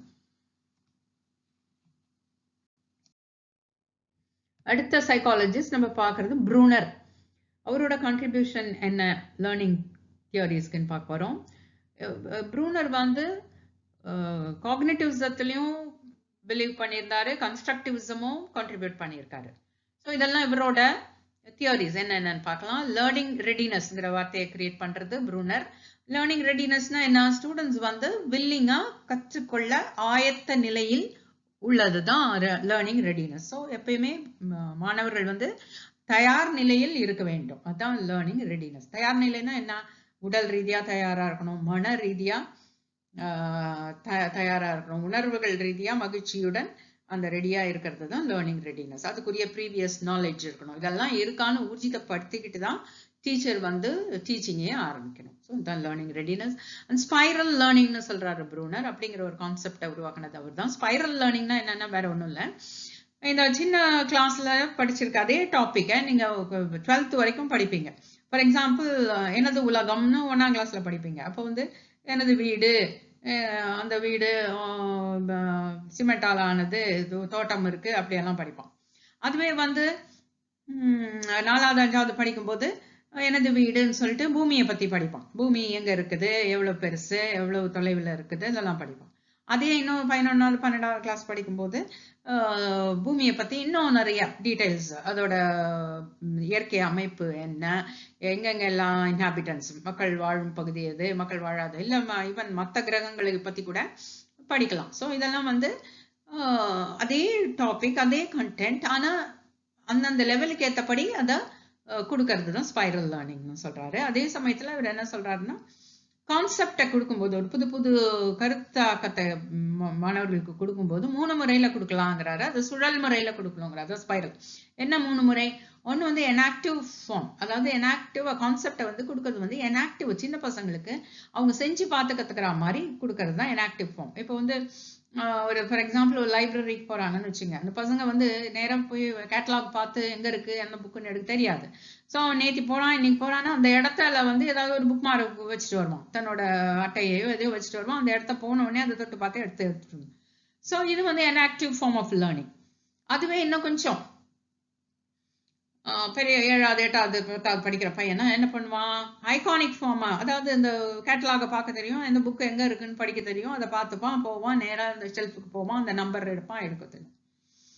அதுவே இன்னும் மேல, இன்னும் ஒரு கிராஜுவேட் லெவல்ல இருக்காங்கன்னு வச்சுக்கணும், அவங்க வந்து சிம்பாலிக் ஃபார்ம். ஸோ அவங்க போய் அந்த லைப்ரரி நுழைஞ்சோடனே அங்கே இருக்கிற கம்ப்யூட்டரை எடுத்து அந்த கேட்டலாகை எடுத்து எங்க என்ன இருக்கு என்னன்னு போய் அவங்க கம்ப்யூட்டர்லேயே அதை புக்கே டவுன்லோட் பண்ணிட்டு போயிடுவான். இது சிம்பாலிக் ஃபார்ம். ஸோ இந்த மாதிரி 3 level of concept formation: enactive, iconic, symbolic. எனாக்டிவ்னா ஆக்ஷன்ல மூலமா கத்துக்கிறது, ஐகானிக்னா சிம்பிள், படம், இமேஜ் பார்த்து கத்துக்கிறது. அடுத்து 3வது வந்து சிம்பாலிக், அதாவது சிம்பிள், குறியீடுகள் மூலமா. ஸோ இந்த ஃபார்முலா, குறியீடு, இதெல்லாம் யாருக்கு தான் புரியும்னா இன்னும் higher level of learning.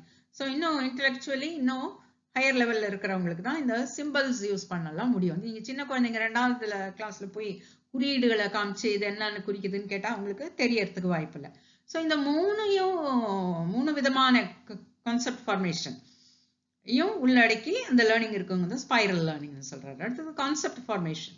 So எப்படி கான்செப்ட் உருவாகுது? இந்த CAM மாடல், கான்செப்ட் அட்டைன்மெண்ட் மாடல்னு சொல்றாரு. அதாவது கான்செப்ட், கருத்து உருவாக்கணும். ஸோ எதை பத்தியும் ஒரு கருத்து உருவாக்கணும். ஸோ ஃபார் எக்ஸாம்பிள் ஸ்பைரல் லேர்னிங்னா என்ன? கான்செப்ட் ஃபார்மேஷன் நம்ம ஏற்கனவே சொல்லியிருக்கோம். எனாக்டிவ் ஃபார்ம்ல இருக்கலாம், இல்லை ஐகானிக் ஃபார்ம்ல இருக்கலாம், இல்லை சிம்பாலிக் ஃபார்ம்ல இருக்கலாம். ஸோ இது ஒரு கான்செப்ட். ஸோ இதை வந்து நீங்க கான்செப்ட் மேப் போடலாம், படம் போட்டு விளக்கலாம். கான்செப்ட் மேப் போட்டு எப்படி ஃபார்ம் ஆகுதுன்னு சொல்லலாம். ஸோ இந்த மாதிரி அதோட அட்ரிபியூட்ஸ் என்ன, எதெல்லாம் அது இல்லை, அதோட அட்ரிபியூட்ஸ் இல்லை, ஸோ இதெல்லாம் சொல்லி உருவாகிறது கான்செப்ட் ஃபார்மேஷன். ஸோ கான்செப்டை கற்றுக் கொடுத்தது இதில் ஹையர் லெவல். அடுத்தது கன்ஸ்ட்ரக்டிவிசம்க்கு அவரோட கான்ட்ரிபியூஷன் ரொம்ப அதிகம். ஸோ கன்ஸ்ட்ரக்டிவிசம்னா என்னன்னு பார்த்தோம். ஸ்டூடெண்ட்ஸ் வந்து தானே தன்னுடைய அறிவை கட்டமைத்து கொள்ளுதல், முன்கூட்டிய அனுபவத்தை வைத்து, முன் தெரிந்த அறிவை வைத்து புதிய அறிவை கட்டமைத்துக் கொள்ளுதல் தான் கன்ஸ்ட்ரக்டிவிசம். புதிய புதிய அனுபவங்களுக்கு ஏற்ப அவற்றை சமுதாயத்தில் கட்டமைத்துக் கொள்றது தான் கன்ஸ்ட்ரக்டிவிசம். ஒருத்தர் கொடுத்து ஒருத்தர் பெறதில்ல அறிவு. மீனிங்ஃபுல் லேர்னிங் சொல்றாரு.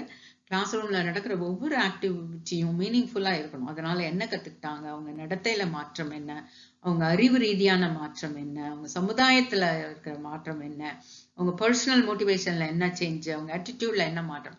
ஸோ ஒவ்வொன்றத்துக்கும் ஒரு ஆக்டிவிட்டிக்கும் மீனிங் இருக்கணுமே தவிர குருட்டு மனப்பாடமோ குருட்டு ஒப்பித்தலோ கூடாது அப்படின்னு சொல்றாரு.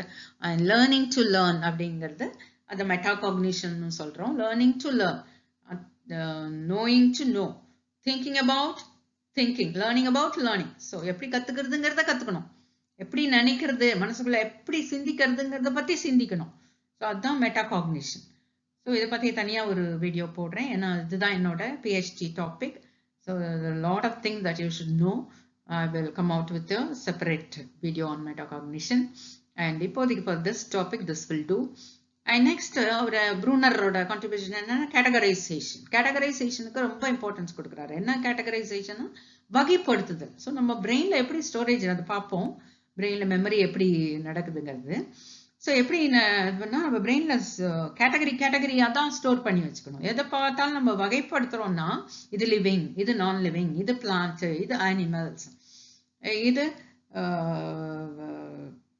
நகரக்கூடியது, இது நகரக்கூடியது, இது உணரக்கூடியது, இதோட நர்வஸ் சிஸ்டம் எப்படி இருக்கு, இதோட நர்வஸ் சிஸ்டம் நாட் இவால்வ்டு, இது ஹைலி இவால்வ். ஸோ இந்த மாதிரி வகைப்படுத்திக்கிட்டே இருக்கும். வகைப்படுத்துறதுன்னா ஒன்னா இருக்கிறத ஒரு குரூப்ல போடுறது, வித்தியாசப்படுறத வேற வேற குரூப்ல போடுது. ஸோ நம்ம லேர்னிங்னா என்னன்னு பண்றது, லேர்னிங்னா இப்போ ஈவன் ஒரு கிச்சன்ல போனா என்ன பண்றீங்க, பொட்டேட்டோலாம் ஒரு இதுல, தக்காளி எல்லாம் ஒரு இதுல. So the child is learning which is potato and which is tomato by segregating it because they are different, and she is putting all the tomatoes together. அப்ப என்ன பண்ணுது, putting all the similar things together. So categorizing, it's a simple way of learning. So அதே மாதிரி நம்ம மூளைகள்லையும் இந்த categorisation நடக்குது. ஒரே மாதிரியான விஷயங்களை ஒன்னா போடுறது, வெவ்வேறு வித்தியாசப்படுறது, தனியா பிரிக்கிறது. ஸோ இதெல்லாம் தான் அனலைசிங், சிந்தசைசிங்லாம் சொல்றோம். ஸோ அது ரொம்ப முக்கியம். அது நடந்தாதான் இன்ஃபர்மேஷன் ப்ராசஸ் நம்ம மெமரியில நடக்குது. ஸோ இந்த மாதிரி ஒரு காக்னிட்டிசத்தையும் பத்தியும் பேசியிருக்காரு. கன்ஸ்ட்ரக்டிவிசம், சோசியல் இன்டராக்டிவ் மாடலுக்கும் ஒரு பங்கு அதிகம்.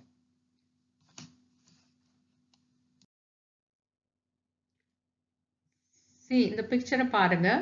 இது நம்ம மெமரி எப்படி உருவாகுது, ஷார்ட் டேர்ம் மெமரினா என்ன, லாங் டேர்ம் மெமரினா என்ன, எப்படி இந்த இன்ஃபர்மேஷன் உள்ள போய் தங்குது, எப்படி ஞாபகம் வச்சுக்க முடியுதுங்கிறத விளக்குறது இந்த படம்.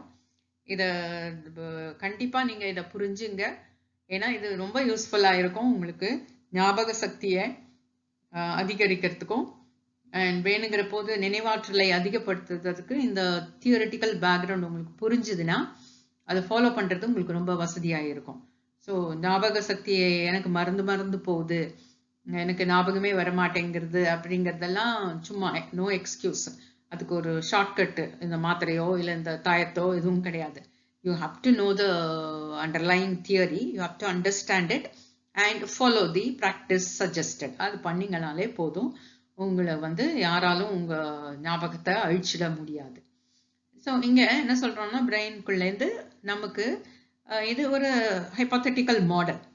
இங்க சென்சரி இன்புட்னு சொல்றோம். நமக்கு சென்சரி இன்புட்ங்கிறது என்னது, நம்ம ஐம்புலன்கள், கண், காது, மூக்கு, வாய், தோல், இதெல்லாம் ஐம்புலன்கள் வழியா நமக்கு இன்புட் உள்ள போறது. வெளி உலகத்திலேருந்து ஸ்டிமுலஸ் உள்ள போகுது. எங்க போறது, சென்சரி ரெஜிஸ்டர் உள்ள நம்ம பிரெயின்ல ஒரு ரெஜிஸ்டர் இருக்கு. ஸோ போய் தேடாதீங்க லாக்கர்ல. ஸோ இந்த சென்சரி ரெஜிஸ்டர் ஒரு அமைப்பு இருக்கு. அங்க இந்த இன்ஃபர்மேஷன்லாம் நம்ம பார்க்கறது, நம்ம கேட்கறது, நம்ம உணர்றது, நம்ம நுகர்றது எல்லாம் போய் இந்த சென்சரி ரெஜிஸ்டர்ல ஒரு கொஞ்ச நேரம், ஃபியூ செகண்ட்ஸ் தான் அங்க தங்கும். அதுக்கு மேல அங்க இருக்காது. நேரம் அதுக்கு உள்ளார எங்க போயிடும், STM, ஷார்ட் டேர்ம் மெமரிக்கு போயிடும். ஸோ எல்லா சென்சரி இன்புட்டும் நீங்க பாக்குறது, கேட்கறது, பாக்குற மரங்கள், பாக்குற செடிகள், பாக்குற கொடிகள், ரோட்ல போற ஆள் அத்தனையும் உள்ள போகுமா, STMக்கு போகாது. இதெல்லாம் தான் போகும். உங்களுக்கே தெரியும், நீங்க ரோட்ல போற அத்தனை பேரையும், வீட்டுல இருந்து ஸ்கூலுக்கு வரீங்க, அத்தனை பேரையும் மூஞ்சி ஞாபகம் வச்சுக்கணும் இல்ல. யாரெல்லாம் நீங்க அட்டன் பண்ணி பாக்குறீங்களோ, யாரெல்லாம் உங்களால ரெகக்னைஸ் பண்ணிக்க முடியுதோ அவங்க ஞாபகம் மட்டும்தான் உங்க ஷார்ட் டேர்ம் மெமரிக்கு போகும். நான் வர்ற வழியில அவங்கள பார்த்தேன், இந்த டிராபிக் போலீஸ பார்த்தேன், ஏன்னா நீ அட்டன் பண்ணிருக்க, அவன் ட்ரெஸ்ஸை பார்த்து வியந்திருக்க, அவனோட சல்யூட்டை பார்த்து ரசிச்சிருக்க, நீ அட்டன் பண்ணதுனாலதான் அந்த இன்ஃபர்மேஷன் ஷார்ட் டர்ம் மெமரிக்கு போச்சு. ஸோ எங்கெல்லாம் நீ அட்டென்ஷன் கொடுக்குறியோ, எதெல்லாம் நீ ரெக்கக்னைஸ் பண்றியோ, எந்த சவுண்டு, எந்த பேச்சு, எந்த மூஞ்சி, இல்லை எந்த ஃபேக்ட், எந்த இன்ஃபர்மேஷன் நீ அட்டென்ஷன் கொடுக்குறியோ, எதை ரெக்கக்னைஸ் பண்ணிறியோ, எதை ஐடென்டிஃபை பண்ணிருக்கியோ, அந்த மெட்டீரியல் மட்டும்தான் உன்னோட ஷார்ட் டர்ம் மெமரிக்குள்ள போகும். எல்லாம் போயிடாது. அதனால தான் கிளாஸ் ரூம்ல டீச்சர்ஸ் ஆல்வேஸ் என்ன சொல்லுவாங்க, ப்ளீஸ் ஸ்டூடெண்ட்ஸ் பே அட்டென்ஷன். நீ அப்படியே பார்த்துட்டு உட்காந்துருப்ப, ஆனா உன் கவனம் எங்கேயோ இருக்கும்னு அவங்களுக்கு தெரியும். அதனால தான் வந்து பே அட்டென்ஷன் அப்படின்னா இங்க ஃபோக்கஸ் பண்ணு. முதல் கண்டிஷன் இதான், பே அட்டென்ஷன். பாரு அவங்கள, அதை உணரு, கேளு, இன்வால்வ் பண்ணு, அப்பதான் அது உள்ள போகும். ரெக்கக்னைஸ் பண்ணு, ரெக்கக்னைஸ் பண்ண முடியலன்னா கேளு இது என்னதுன்னு. ஸோ ஐடென்டிஃபை பண்ணு, அதுக்கப்புறம் தான் அது உள்ளே நுழையும், எஸ்டிஎம்க்கு போகும். அதுக்கப்புறம் தான் லாங் டர்ம் மெமரி, அதுக்கப்புறம் தான் பரீட்சைக்கு கொண்டு வர்றது.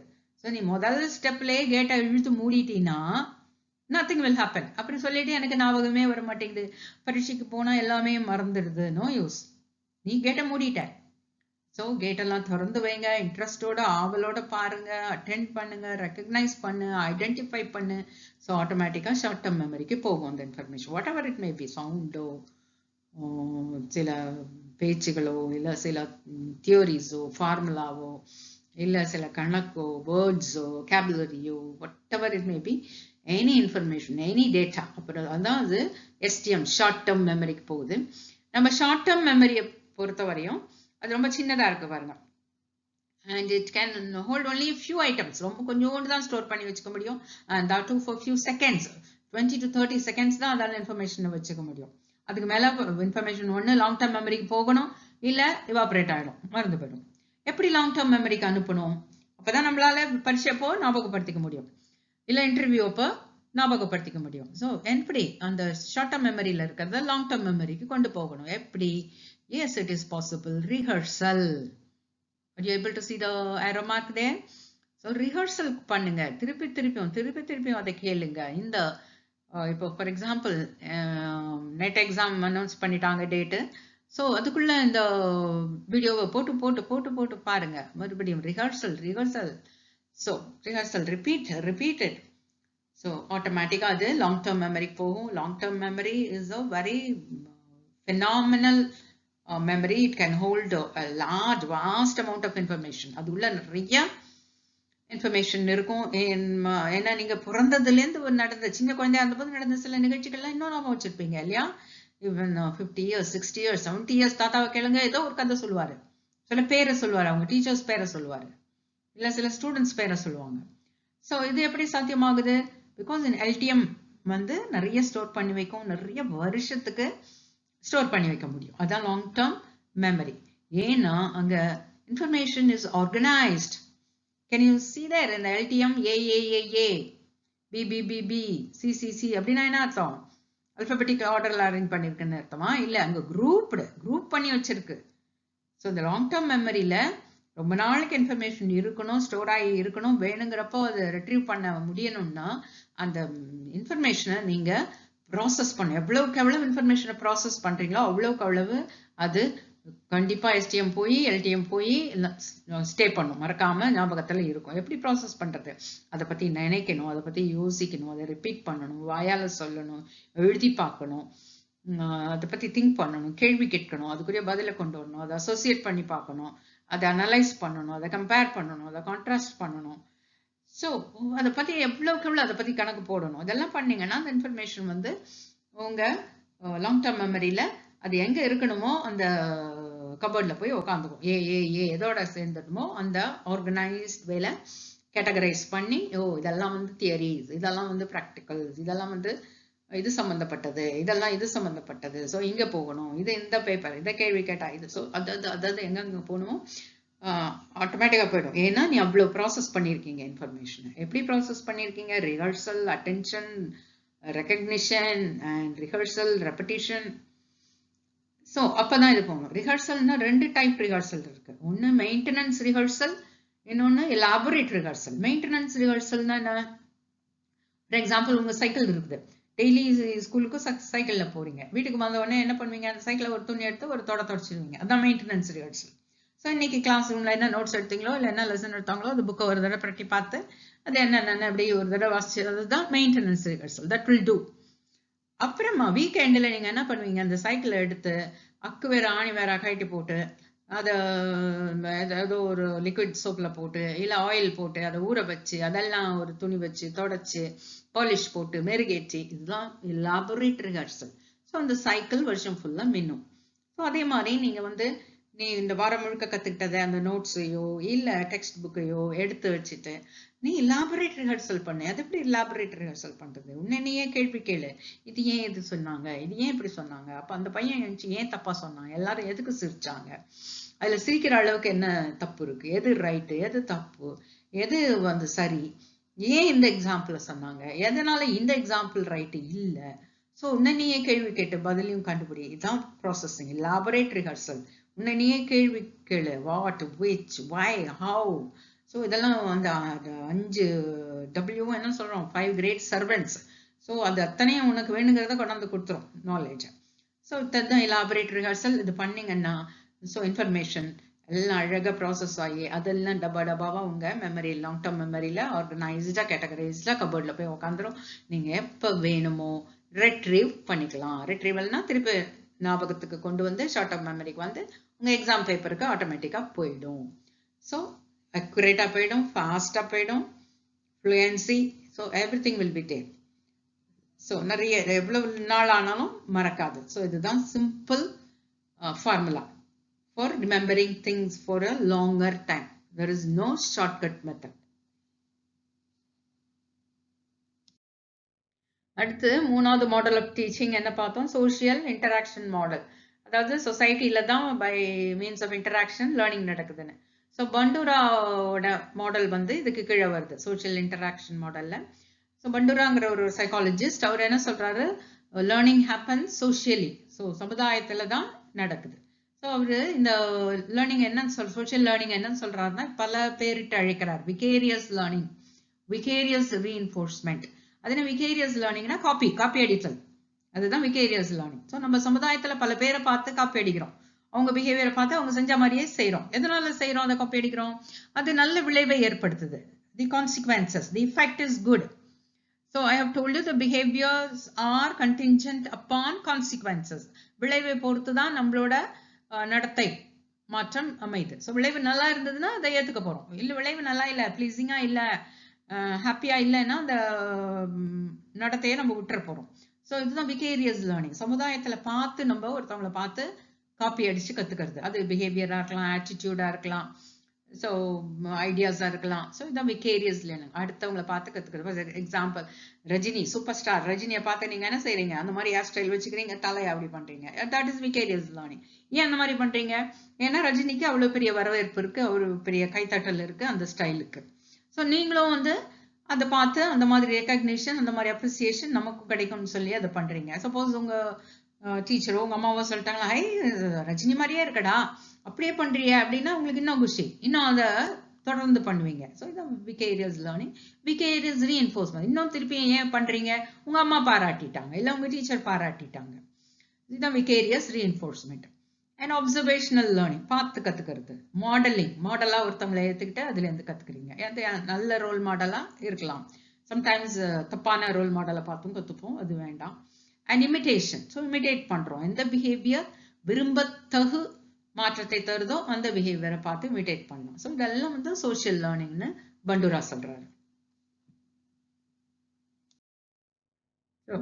பண்டூராவோட சோஷியல் லேர்னிங் ஆர் அப்சர்வேஷன் லேர்னிங்க ஒரு 4 ஸ்டெப் நடக்குதுன்னு சொல்றாரு. இந்த அப்சர்வேஷன் லேர்னிங் நடக்கணும்னா 4 ஸ்டெப்ஸ் வரிசையா நடக்கணும். என்னது? First step attention. ஸோ பாக்குறீங்க, நோக்குறீங்க. ரிட்டென்ஷன், பார்த்ததை நினைவுல ரிட்டைன் பண்ணிக்கிறீங்க. அண்ட் ப்ரொடக்ஷன், மூணாவது என்னது? அதே மாதிரி நீங்க மீண்டும் திருப்பி செய்யறீங்க. 4வது மோட்டிவேஷன். ஸோ அதை யாரோ பாராட்டின உடனே நீங்க என்ன ஆயிடுறீங்க, மோட்டிவேட் ஆயிட்டு அதை மீண்டும் மீண்டும் செய்யறீங்க. இதான் நடக்குது அப்சர்வேஷனல் லேர்னிங் அல்லது சோஷியல் லேர்னிங்லன்னு. 4 ஸ்டெப்ஸ் இருக்கு அப்சர்வேஷனல் லேர்னிங்லன்னு பண்டூராங்கிற சோஷியல் சைக்காலஜிஸ்ட் ஒரு கன்ஸ்ட்ரக்டிவிஸ்ட் சைக்காலஜிஸ்ட் சொல்றாரு. பண்டூரா மாதிரி விகோர்ஸ்கிங்கிறவர் இன்னொரு கன்ஸ்ட்ரக்டிவிஸ்ட். ஸோ இவர் பண்டூராவோட சோஷியல் லேர்னிங் தியரிக்கு அதே மாதிரி அதுக்கு ஒத்தாப்புல இன்னொரு தியரியை வைக்கிறாரு. என்னன்னா social cognitive development theory. So என்ன இதுவும் சேம் கான்செப்ட் தான். அதாவது காக்னிட்டிவ் டெவலப்மெண்ட், மைண்ட் டெவலப்மெண்ட் எங்க நடக்குதுன்னா சொசைட்டில தான் நடக்க முடியும். Social interaction plays a fundamental role in the development of cognition. உன்னோட நம்ம அறிவு வளர்ச்சி எங்க முழுமையா நடைபெறுதுன்னா சொசைட்டில தான். அது சொசைட்டிலன்னா நீ சொசைட்டில போய் தனித்து நின்றா நடக்காது. இன்டராக்ட் பண்ணா பல்வேறு நபர்களுடன் பல விதமான இடைவினை ஆற்றல் புரிந்தாதான், கம்யூனிகேட் பண்றது, பேசுறது, எழுதுறது, அவங்களோட நட்பு கொள்றது, ஸோ இந்த மாதிரி எல்லாம் இருந்தாதான் உங்களுக்கு காக்னிட்டிவ் டெவலப்மெண்ட் நடக்குங்கிறாரு. And especially this is very much true for language development.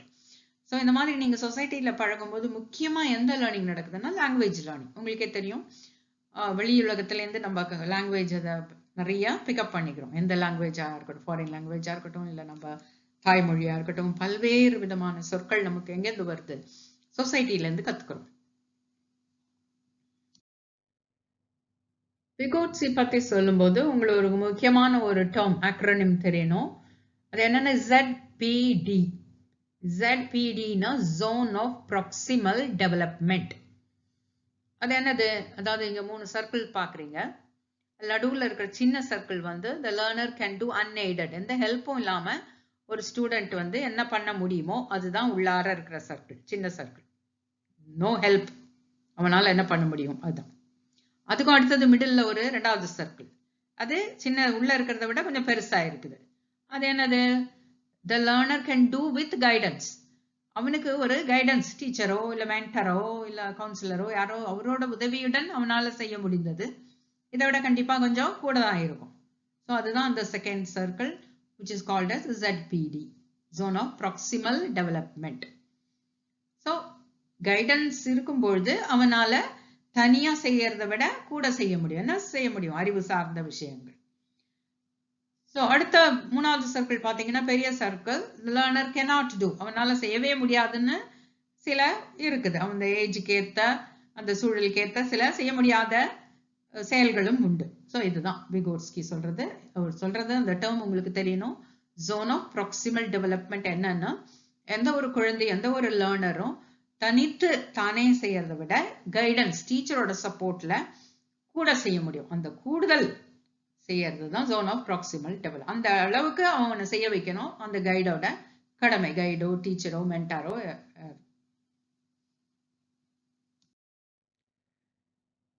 So விகோட்ஸ்கி இந்த ZPD பத்தி சொல்லிட்டு என்ன சொல்றாருன்னா, லேர்னிங் வந்து 2 லெவல்ல நடக்குது. எல்லாருக்கும் லேர்னிங் வந்து 2 லெவல்ல நடக்குதுங்கிறது. First level social லெவல்ங்கிறாரு.